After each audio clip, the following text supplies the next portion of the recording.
আমরাও উপভোগ করছি। সাহেবের সঙ্গে প্রেমের কথা উঠতেই বলল সুস্মিতা, প্রেমটা কনফার্ম। টলিপাড়ার কোনো খবরই নাকি বেশি দিন চাপা থাকে না, তা যদি প্রেমের হয় তাহলে তো কথাই নেই। আপাতত যেমন অনেকেই বলা বলি করছে যে প্রেম করছেন সাহেব ভট্টাচার্য আর সুস্মিতা দে, অর্থাৎ কথা সিরিয়ালের নায়ক নায়িকা কথাকলি গুহ আর অগ্নিবর গুহ। ধারাবাহিকের ভিডিও হোক বা সাক্ষাৎকার, একাধিকবার ভক্তদের নজরে এসেছে দুজনের ঘনিষ্ঠতা। এখানে শেষ নয়, হলি পার্টি হোক বা হানি সিং এর কনসার্ট, একসঙ্গে বহুবার দেখা গিয়েছে দুই তারকাকে। এইদিকে কথা চলাকালীন দীর্ঘদিনের প্রেমিকের সঙ্গে বাগদানও ভেঙেছিল সুস্মিতার। সত্যি কি সাহেব সুস্মিতা প্রেম করছেন? সম্প্রতি একটি সাক্ষাৎকারে মুখ খুললেন কথার নায়িকা। বলতে শোনা গেল, বন্ধুরা মাঝে মাঝেই মজা করে, আমরাও উপভোগ করছি। সঙ্গে স্পষ্ট করলেন যে আদৌ তারা সম্পর্কে আছেন কি নেই তা নিয়ে কথা বলতে চান না, বরং সময়ের হাতে ছেড়ে দিয়েছেন সবটা।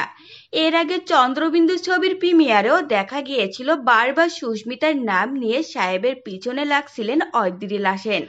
এমনকি কেক কেটে সুস্মিতার নাম নিয়ে খাইয়েও দিতে দেখা যায়। আকার ইঙ্গিতে বারবার ছিল প্রেমেরই আভাস।